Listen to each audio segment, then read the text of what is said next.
So welcome and thank you all for attending today's webinar titled A New Way of Working, Welcoming Families to the Table and Creating Meaningful Dialogue. As you all get settled in, we would love to know where folks are tuning in from. So please drop your name, your location, and your role in the chat.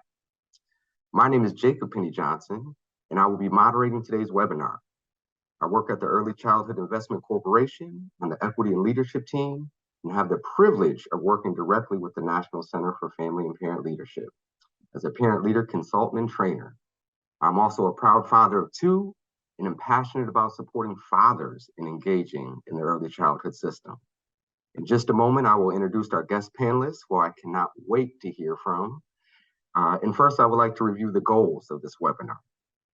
And so today's webinar will introduce participants to the National Center's practices of embedding family and parent leadership, specifically focusing on the practice of building buy-in and shared equity-focused goals.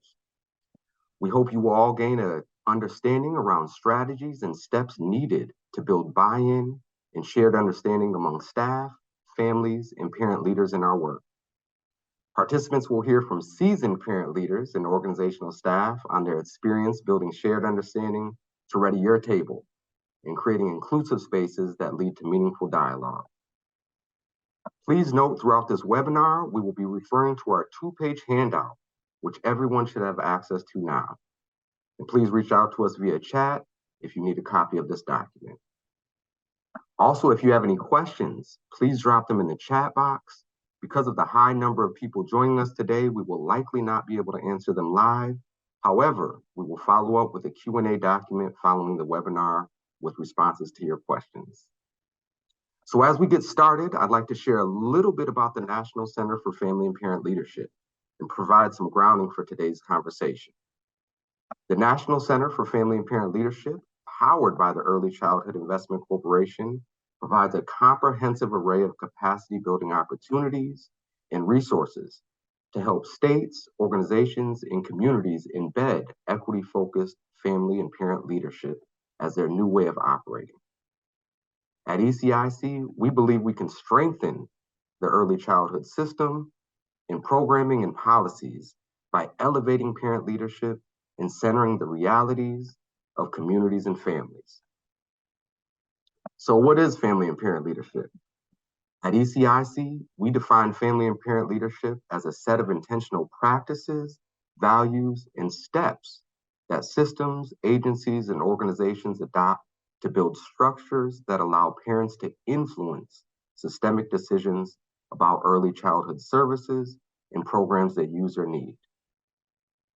We see those practices, values, and steps manifested through what we've identified as the 3 pillars of parent leadership and the 5 practices of embedding family and parent leadership. And please refer to your handout for this webinar to see more about those pillars and practices. The 3 pillars of parent leadership can be seen as a continuum of engaging parent leaders. And while parent advisors, collaborators, and leaders can all be necessary, we believe there are important distinctions to be made between them. And as for the 5 practices, for today, we will be focusing on practice 1, building buy-in and shared equity-focused goals around family and parent leadership.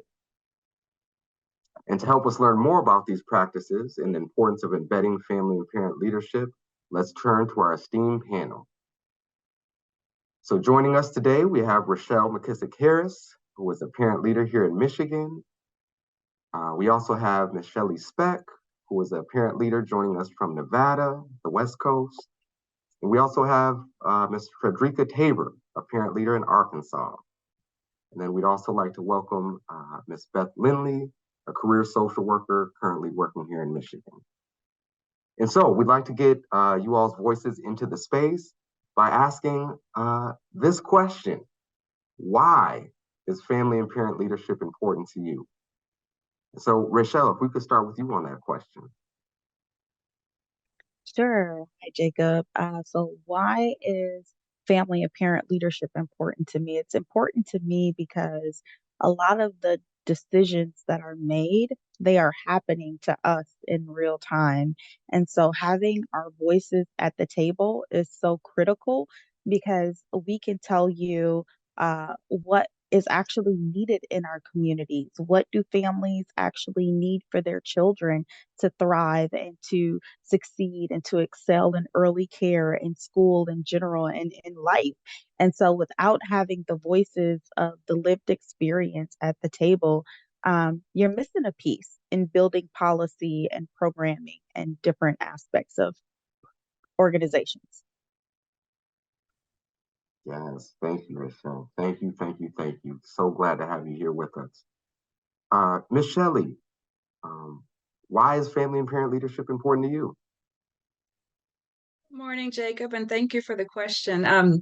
I believe that when parents see how their leadership skills and their policy advocacy efforts can create positive outcomes for their families for the long term, it ensures that parents know how their voices are impacting change. And I often say that parents need to be part of the legislative process because we need to ensure that politicians make decisions um, not just for you, but make the policy and decisions that affect you and your families with you.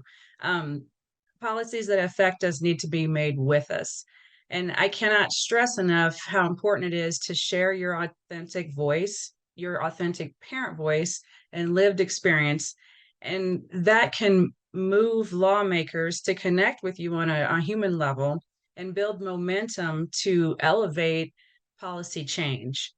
And so I think that's something that I try to keep at the forefront when I'm advocating, and I would like to share with other parents my experience, and so we can build that coalition of parent advocacy voice. Yes, yes, thank you, Shelley. So glad to have you here. Welcome. Frederica, we'll turn it to you. Why is family and parent leadership important to you? Thanks. Yes, family and parent leadership is important to me because, like Rochelle and Shelley mentioned, parents have an authentic value that resonates with that movement, that purpose, and so I feel that it is so important for it to be heard, for parents to be heard, and for their voices to be loud and proud. So, yeah. Yes, loud and proud. I love it. Thank you, Frederica, for being here. And Beth, we'll turn it to you. Why is family and parent leadership important to you? Families are their most wise resources, and they know what they need. Listening to those voices is the most important part of being a support in their well-being and growth and opportunities for their lives ahead. And our child welfare system, as an example, is the challenging space it is, I'll say, because a too small number of perhaps well-meaning people in power decided what they thought all families needed. And so we've got a whole lot of reverse engineering ahead of us still in order to truly mean what we say when we say families first. And that means those voices are loud, strong, and important in all of this. Yes, yes, yes, totally agreed, Beth. And thank you all again for being here. Thank you all for your work. And we're going to get right into it. And so, in our work at the National Center for Family and Parent Leadership, we have used the term readying your table to refer to how organizations do their prep work and internal work to welcome parents to the tables as leaders. And so, we know that we are all in different places on the continuum of embedding parent leadership. And really, that no matter where we find ourselves in our work with parents, it's important that we assess how we are equitably engaging with parent leaders. And so I want to draw us back to our 5 practices and 3 pillars of parent leadership. And the thought is that by working intentionally in these areas, we can gain a greater understanding of our organization's readiness or standing in engaging with parents, welcoming them to the table, and creating meaningful dialogue that leads to improved policies, programs, services, and ultimately outcomes for young children and families. And so by working intentionally in these areas, we can gain a greater understanding of our organization's readiness or standing. But a few essential questions that we must ask ourselves as an organization engaging parents include: do we have shared understanding and buy-in around the meaning and the benefits of equity-focused family and parent leadership among leaders, staff, and families? Do we have shared understanding and buy-in around the meaning and benefits of equity-focused family and parent leadership? And the second question: do we have goals and an action plan for embedding equity-focused family and parent leadership? Do we have goals and an action plan for embedding family and parent leadership? And so both of those questions should really make us think about, like, how intentional are we being in our work? And so how do we know when we're ready to welcome parents to the table? Let's hear from our panelists, starting with our parent leaders. And we'll start with Rachelle on this one. And so, Rachelle, can you share with us in what ways you have noticed or experienced organizational readiness for engaging family and parent leaders? Maybe, like, how did you know that a group that you worked with was ready? And what did that feel like for you? Yeah, Jacob. So there's a couple organizations that come to mind when I think about that question, and they showed their readiness by ensuring that we legitimately weren't just brought to the table, but space was really made for us. And so, in a couple of the organizations, we were allowed to be co-chairs of committees or boards. And different things like that, where we actually held spaces that voted on policies and procedures, and we helped determine the wording for those policies and procedures that were being implemented into program, and really affirming our space and what we brought to the table. One of the other key ways, they valued our time. And so, just as much as they valued their employees, they valued having us at the table. And so, there were stipends provided for our time commitments and being parents, and could be working parents, stay at home parents, whatever kind of parent you were still offered, something for your time. That's great. That's great. Thank you for sharing, Rochelle. We're going to pass it on to Frederica next. Yeah, thanks. So, working in Excel by Eight's leadership council here in Arkansas, I recognized that the coalition was really about sharing stories. So, really focused on sharing stories. They realized that what was important piece with that is that it's important to be intentional with engaging and including parents on a continuum. And so, really focusing on that parent authentic value. So, instead of hitting the ground running during our planning phase, I recognized that they were intentional with trusting the process and knowing that they needed to take a step back. And so, I have seen the intentionality as they expanded the thought of what are ways we can encourage more frequent interactions from parents?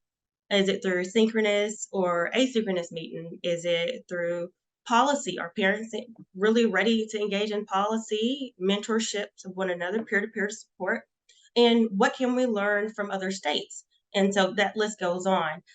But they were curious to explore the process and see it for face value. Thank you for that, Frederica. Thank you for that. Super, super helpful. Shelly, we'll pass it on and hear from you. In what ways have you noticed or experienced organizational readiness for engaging family and parent leaders? I think it's important that organization leads specifically ask parents for input when planning and implementing their organizational goals. So, for example, after you recruit parents to come to your leadership table, ask them directly what would they most need for their families and communities to be safe, healthy, and their children to be ready for school. And so I think that would include placing an item on your agenda that specifically asked for parent input. And that, to me, makes a parent feel valued. When you're listening, they feel valued. Sharing parent ideas also, it's a useful tool for furthering positive prenatal to three outcomes. I think best practices would dictate that organizations internally communicate and plan with parents to help implement their ideas after they share them.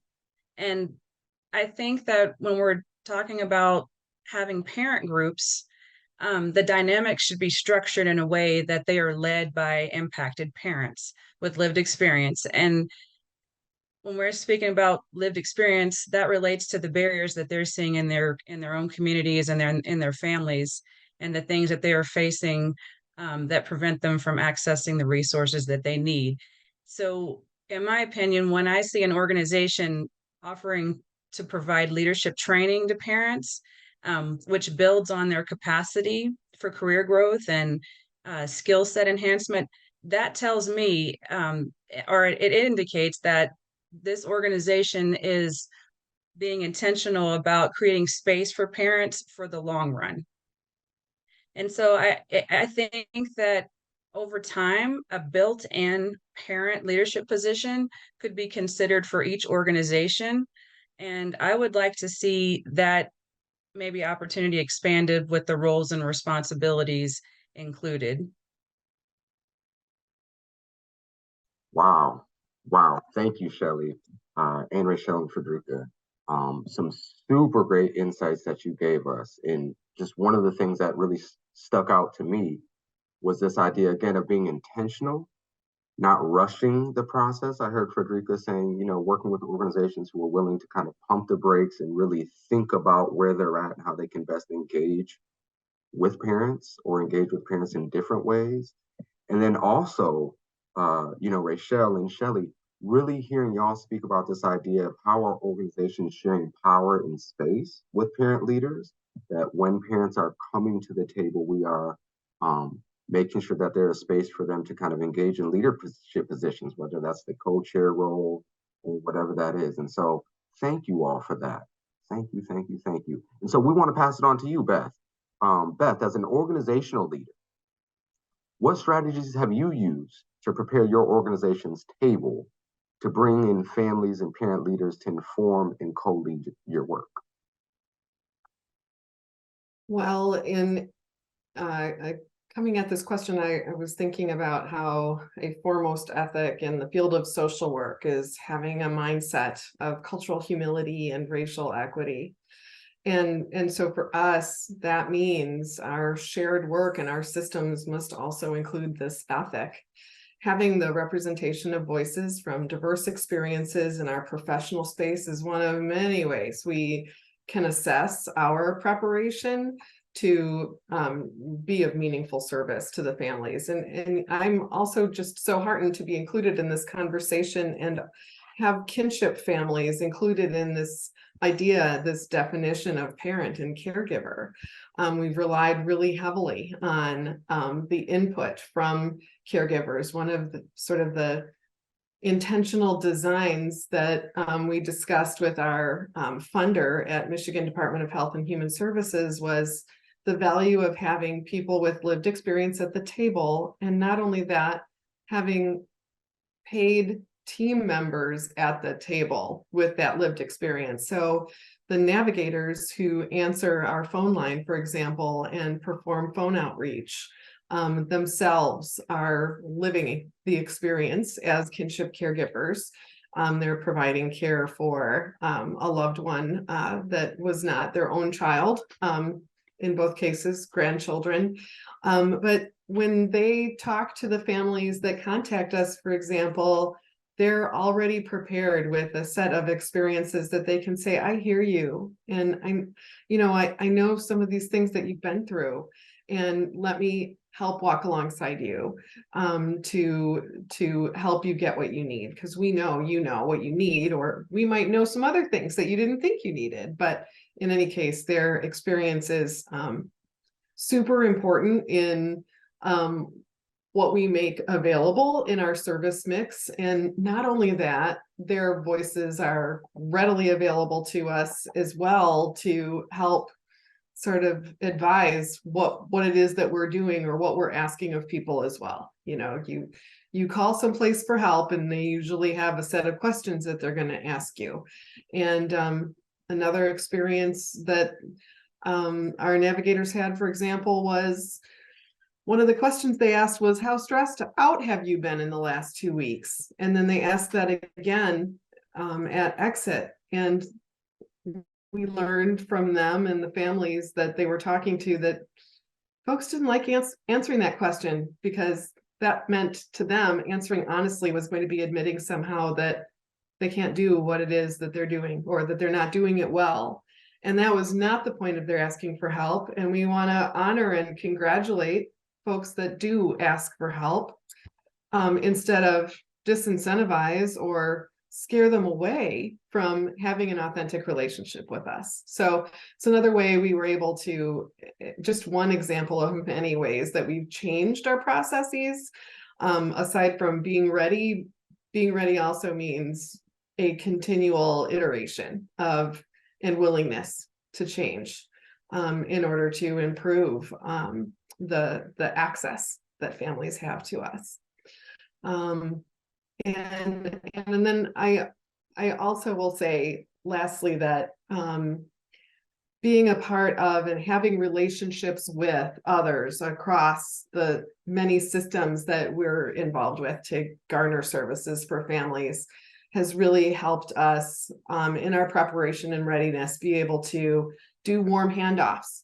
So it's one thing to get a 2-page resource list, which is really important, and all of us look to resources for our own independent learning and getting what we need. But also, it's so helpful to know the person over here at this other organization that helps with clothing, so that we can give them a call and say, hey, the person I'm working with has a 13-year-old that's wearing adult sizes. Do you think that you'll be able to help them when they come over? So that we're not just giving a random phone number. So the relationships outside of us and our immediate circle are also really important in the work that we do. Whew. Wow. Thank you, Beth, and everyone. Some great insights that you shared with us. And so much to be said. What comes to mind when I hear you talking, Beth, and the rest of you all, is this idea of kind of our tagline, right? That nothing about us without us, and that in the early childhood system, that parents and families are the ones that are closest to the issues, and that with that a lot of times we know that they have the answers to those issues, and that it's important that we engage parents as experts in the field with their lived experience, but also that we're mindful of how we engage with parents, because sometimes it can be a little maybe tokenizing, right? When we're just engaging with parents via, getting their input or their survey, and we're not necessarily asking them to sit down with us and strategize with us as organizations to further our outcomes. But so much to be said. And also this idea of end users, right? That as organizational staff, we have end users, and that those end users or consumers need to be a part of our program planning and strategizing. And so much to be said, but just want to thank y'all for your insights. And so we want to move on through the conversation. And so I wanted to talk a little bit more about creating inclusive spaces for parent leaders. And so this idea of, as parent leaders and organizational staff, when we get in a space where we are sitting down and collaborating together, what does that look like? And so again, we would like to refer to our handout for a general list of strategies and steps to create inclusive spaces and operationalize parent voices. And we can imagine a lot of those steps and strategies are pretty well known to folks. And so when we think about creating inclusive spaces, a lot of us may think about working agreements, or again, like we had mentioned, partnering with individuals and organizations that are closest to the problem, being mindful of accessibility barriers, offering leadership development opportunities and compensation for parent leaders, orienting everyone who is involved on the values and the standards and the goals of parent leadership. But we'd like to hear more from our panelists about what these strategies look like in practice and the impact they can have. And so starting with Shelley, could you give an example maybe of a successful orientation or pregame meeting or other strategy or process that supported your engagement as a parent leader? Sure, Jacob. When I first started attending our parent groups in Nevada, we were discussing our why for advocacy. And after about a month or two into the process, after we had maybe one or two meetings, I had a organization member reach out to me and provided information relating to how I could provide public comment for policy advocacy at the Nevada Interim Finance Committee. And she gave me step-by-step instruction, and without that guidance, I would not have been able to navigate the process. I would not have known what to do. I would not have sought out instruction on my own. So it's a little bit of a mentorship that she gave me based on my circumstances. So she gave me an opportunity to provide public feedback in a space that mattered. And it helped me get more engaged into our advocacy efforts. Great, great. Thank you, Shelley, for that example. Rochelle, we'll pass it on to you. Could you share an example of a successful orientation, pregame meeting, or other strategy that supported you in your engagement as a parent leader? Sure, Jacob. So I think specifically about Think Babies Michigan and being a part of that coalition in our state. And so we have our executive team meeting, and we also have our steering committee meetings. And our steering committee meetings, uh, there's a lot of policy and things like that that's being covered, what's going on in the state, where are we at with our policy agenda, and navigating that water. And so our leader actually recognized that parents, we were quite quiet during these meetings, oftentimes because there's a lot of political lingo going on, and we don't flow in those realms every day where we're going to understand the acronyms and policy number 24.911 and and things like that. And so she created a pregame meeting for us. So we all get together as parent leaders with her, and we talk about the agenda for the next steering committee meeting. And she covers the different topics and gives us background. She'll send out extra readings and things to bring us up to speed on different policies or pieces of agenda items that we'll need to focus on and cover, making sure that if we have questions, she can answer them before our committee meeting, but also encouraging us if there's great thoughts or ideas that we have to bring those to the meeting as well and share them with the collective. And once we started having those pre-game meetings, it was a game changer for parents. We were able to be more involved, ask questions, give positive feedback. We were able to talk with members of our communities and bring their thoughts and things like that to the table as well. Wow, that's powerful, very powerful. Thank you for that example with your experience with Think Babies, Rochelle. That's a great example. And so, Frederica, we'll pass it along to you. Same question. Can you share an example of successful orientation, pregame meeting, or other strategy that supported your engagement as a parent leader? Yes. So during our initial application process of our onboarding, that we borrowed templates from Michigan. So yes, so we borrowed that template and we used that as a template to brainstorm what parent leadership could look like in our state. And so during our onboarding, our director for Excel by 8 in Arkansas, she contacted every parent, and went over what we were applying for. So some things that I noticed was that she went over what our role was, what that entitled, what was our time commitment, what did compensation look like, could you explore into other avenues if you wanted, what that would look like, and so that guidance was beneficial and extended. It's on a continuum too. So every month they send out emails and let us know ahead of time what's to expect, what time, when, where, how, to help us get ready. Yeah. Great, great. Thank you, Frederica. Anne Rochelle and Shelley, it's clear that there's a piece around organizational support for parent leaders and that we can have the policies and the values in place, but if we don't have organizational staff in place ready to support parent leaders, then a lot of times our efforts can kind of go to the wayside. And so thank you all for sharing. And we'll move it along again to Beth. And so again, Beth, thinking about you as an organizational leader, can you share maybe what steps you have taken or continue to take um, to develop shared understanding and buy-in on the benefits of equity-focused family and parent leadership?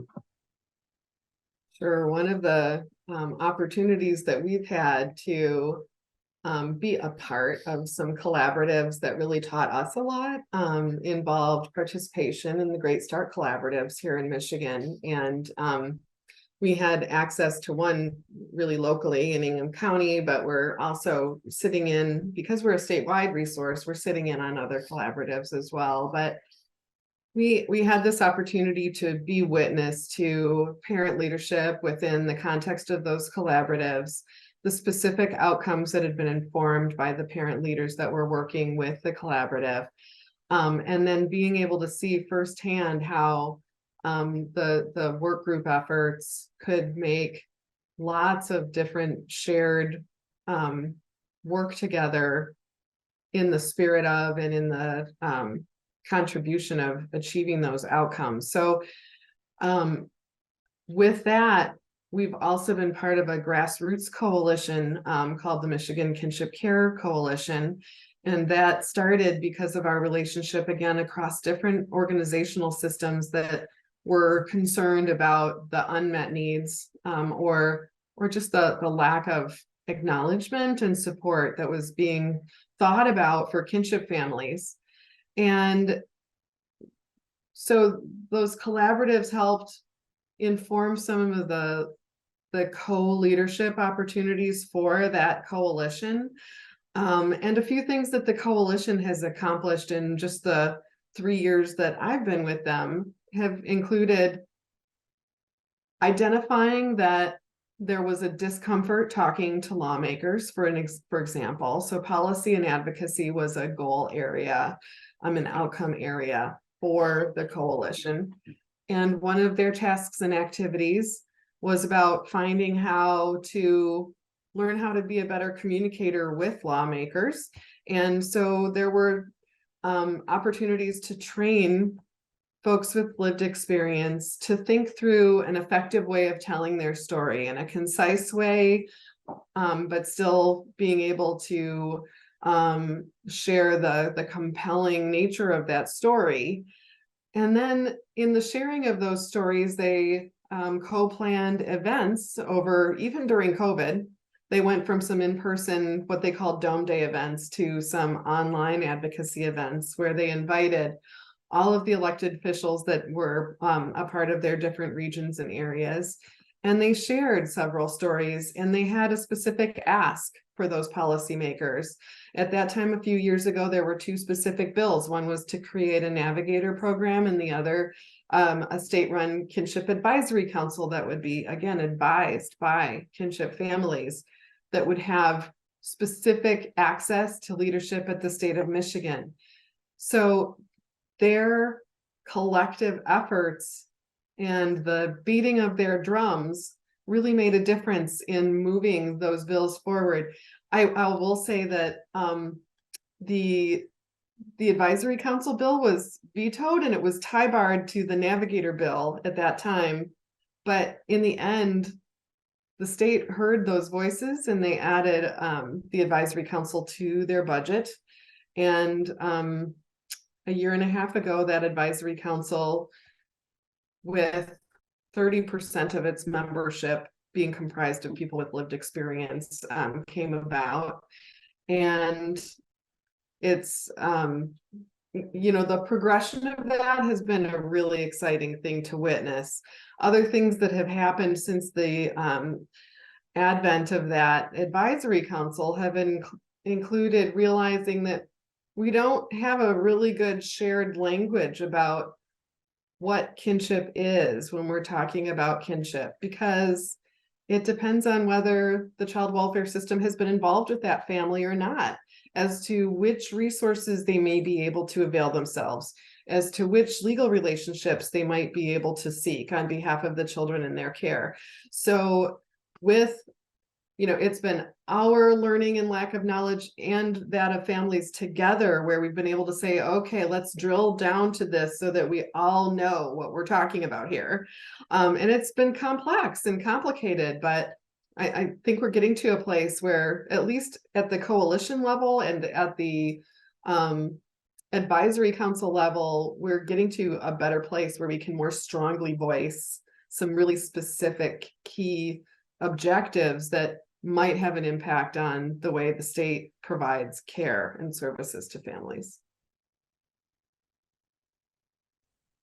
All right. Thank you, Beth. You gave us a lot to kind of think about and chew on there. And, when I listen to you speak, I think one of the reoccurring things that comes up in my head is just the value of our network. When you mentioned having connections to grassroots initiatives who could engage parent leaders or individuals with lived experience to share their stories, and that you were supporting these lived experience parent leaders and sharing their stories and advocate, that there's just so much value in our networks. And this kind of quote like, your network is your net worth. And that this idea of that we really have so much value in our relationships in this work. And that especially for kind of bigger institutions and organizations that are working on more of a statewide level, that is just so important that we stay connected to a diverse group of families, right? And specifically families with kind of lived experience, and support them in kind of removing barriers so they can show up and advocate. But this idea of network and how much value is there in our relationships. And so thank you, Beth. And now we want to move the conversation along to creating meaningful dialogue. And so when we think about parent leaders, when we think about end users, when we think about families with lived experience, and working in collaboration and in partnership with institutions and organizations and initiatives in the early childhood system, there's a piece around power sharing to promote change. And so we want to talk a little bit about this idea of power sharing and space sharing with parent leaders. And so thank you all again for your insights. And we know that institutions can do and say all the right things. And at the end of the day, if organizations are not sharing power and sharing space with parents, then authentic parent leadership and meaningful dialogue may not be taking place. And so with our work centered around embedding family and parent leadership, we believe it is crucial that organizations and initiatives engaging parents be willing to truly share space and power with parents, moving beyond what some could see as a token engagement from parent leaders and truly working along side by side with parent leaders. And so as we kind of wrap this conversation up and this webinar up, we want to think about this question. And we would love if you all, parent leaders and Beth as an organizational leader, could share an example of a time that you have engaged in or observed meaningful dialogue with family and parent leaders that resulted in positive actions on behalf of young children and families. So if you all could share an example of a time when you've engaged or observed in meaningful dialogue, that would be great. And we'll start with Shelly on this one.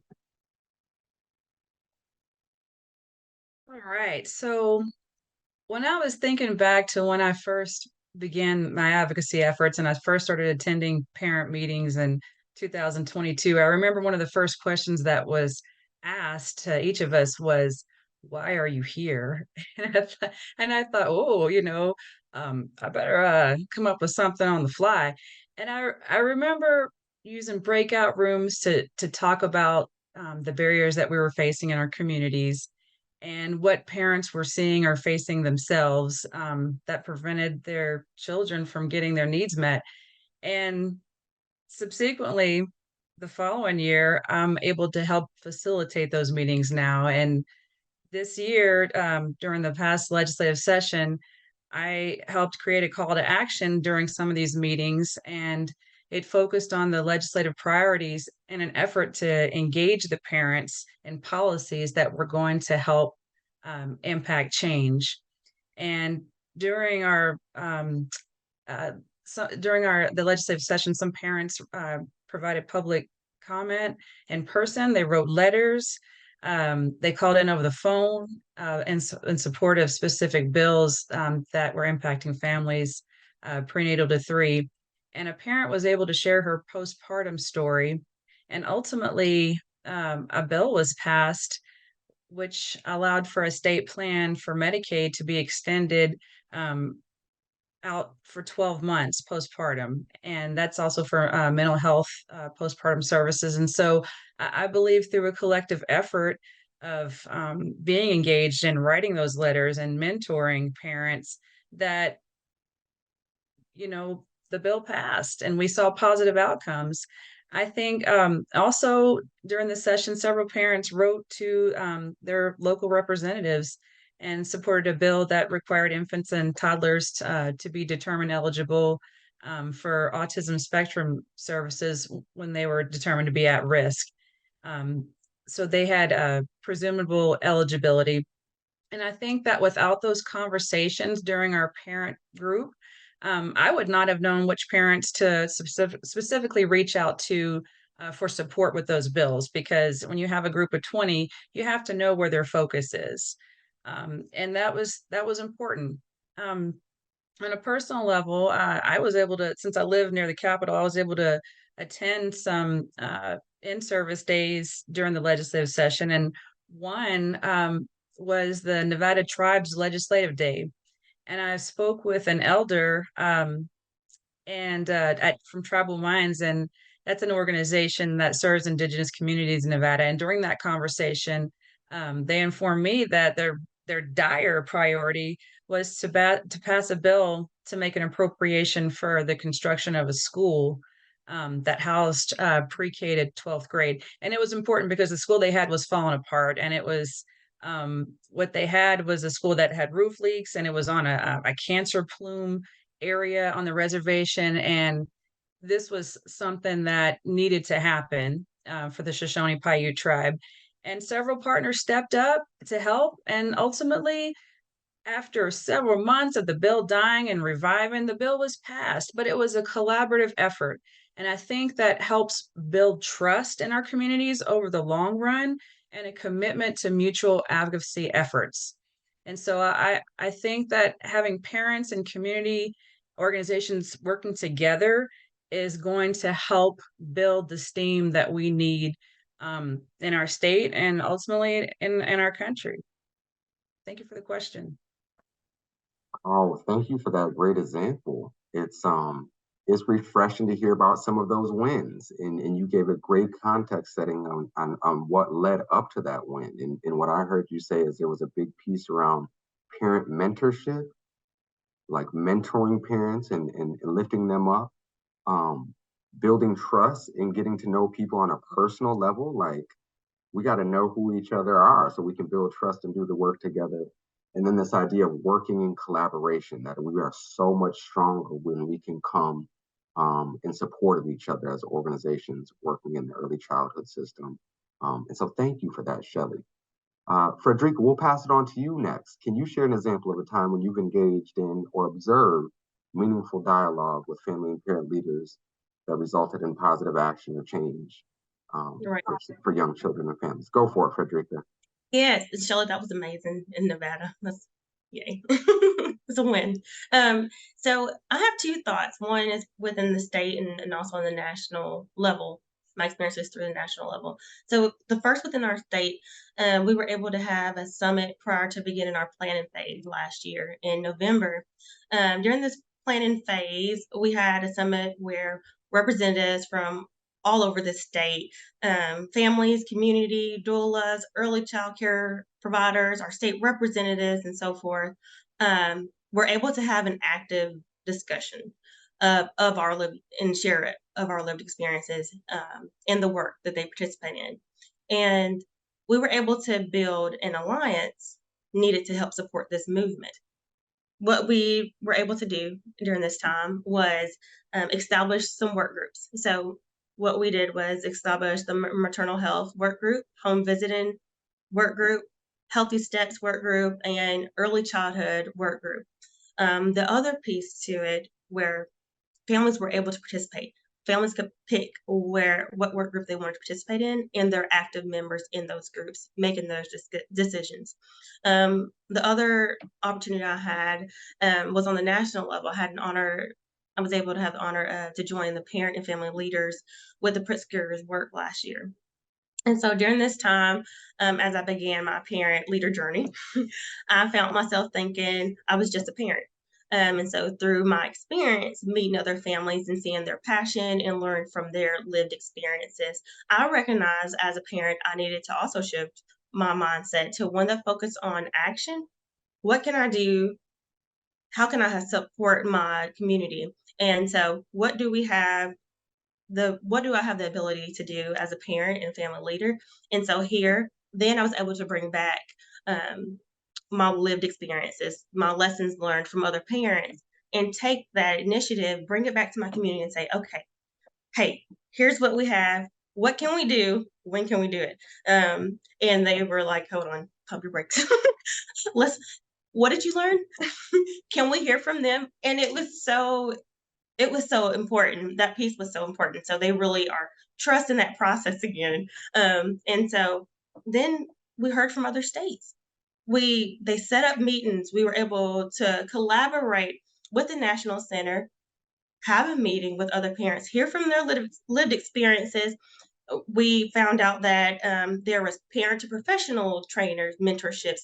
There was um, parents training parents, and they had synchronous meetings or they had asynchronous meetings, or they met at nighttime and they were training one another and they were empowering one another. And so it was so amazing and so liberating to be able to take that back to my state and say, hey, let's get going, And so yeah. That's great, Frederica. That is awesome to hear about your experience and kind of somewhat about your evolution in parent leadership work and this idea of showing up and I'm just a parent from, no, I'm a parent with voice and leadership skills, and I need space to be able to do this work and collaborate and connect with other parent leaders, and that there's so much value in that. Thank you, Frederica. Rochelle, we'll hear from you next.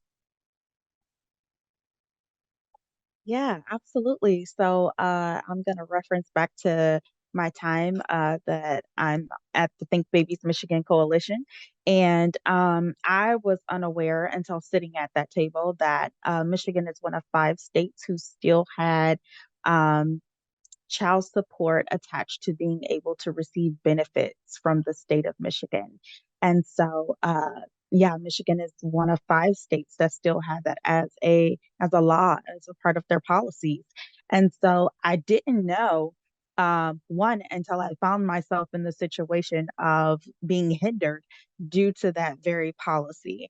And so my family, we had to make the tough decision to either pursue or to not and to lose our benefits in that process. And we are a binational family, so we're a blended family of 2 different countries, and so it just didn't make sense for us at the time to pursue that. But it sparked a passion within me to want to help get that changed. And so Think Babies Michigan Coalition gave me the space to bring this to the table, to attach it alongside some other policies that we were already working on, and basically reshift the structure of that and to include that. And so, as a coalition, along with some other partners in the state, we went to battle and trying to get that removed so that other families would not be hindered in receiving the support that they needed to sustain their families, just due to that one piece of policy.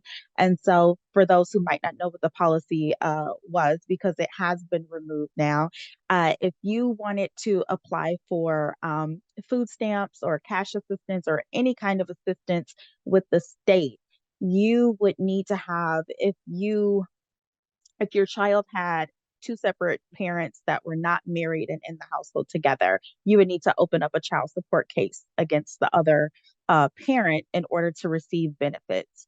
And we are a blended family, but we're not a blended family in the same country. So it didn't make any sense. And so the policy, in essence, didn't really make sense, but it was being upheld.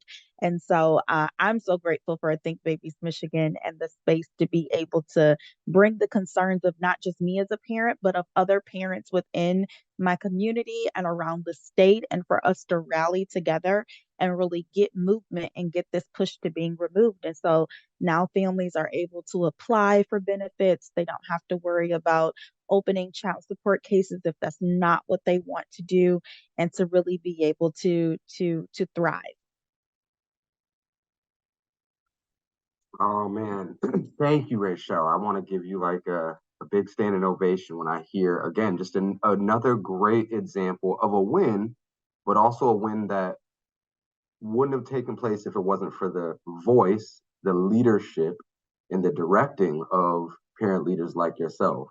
And then also thinking about the work, excuse me, of Think Babies in the organization that, was spearheading this initiative, that they had the willingness to step back and hear you and share space with you so we could push this policy agenda forward that by all means impacts the quality of family and children. And so thank you for that example and thank you for your work.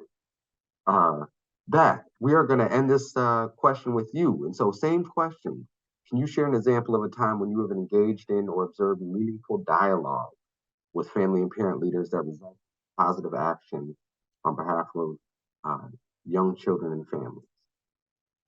Absolutely. And I'm going to take Frederica's lead and think about or tell you a little bit about some statewide and then some national stories or involvement. So I'll just first refer back to the work with the Michigan Kinship Care Coalition and just being so impressed by how worth my time and our time it was to be in community with the very caregivers who we were here to serve, because their voices really made the difference in some key decisions that were made to create a state-run, it's a state-run coalition. And what that means is ultimately Michigan Department of Health and Human Services still has their organizational steering wheel on that bus, but we have some really assertive, amazing individuals on that council that have lived experience, and they're not going to be quiet. And so, we have now this really great present organization that has really some important positions represented there, and they are hearing firsthand they're hearing thoughts, needs, demands, and they're also hearing questions about accountability from the family members that are part of that council. So it's just been it's been an honor to be a part of being able to witness the multiple stages of that. And as it continues, I'm super excited. And then I'll just reflect back also on a random call that I got early on. It was like within 3 months of my starting, and I'm learning all about child welfare the first time because mostly I've worked with senior adults in my social work career. And so I'm learning about child welfare, and Mr. Ron Browder, who is from Ohio, he's the director of the Federation for Health Equity and Social Justice in Ohio, but also a really strong advocate for kinship families. He was raised by within a kinship family, and this was something that he wanted to keep moving forward. And he brought together organizations nationwide that were doing the same thing that we're doing, which is to create a statewide resource for kinship families. There's some federal dollars attached to telling states, hey, pay attention to this and create a program for it. But we're all working on developing an evidence-based program to that effort. So because I got to have this 90-minute conversation with this really generous man from Ohio, I became exposed to leaders across the nation and caregivers nationally to learn more about how their states are operating. Last year, we put on a town hall because our shared goal is to create like a scorecard that we could use nationally to say to lawmakers in every state, here's how your state's doing. Here's what the federal government says they'd like to see happen, but here's where you are.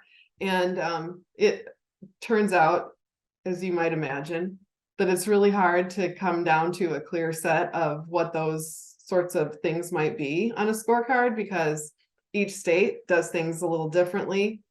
But the upside in lots of ways for me has just been to have access to and learn from so many others. It would be great to have some truly good shared objectives that could be accomplished at a national scale.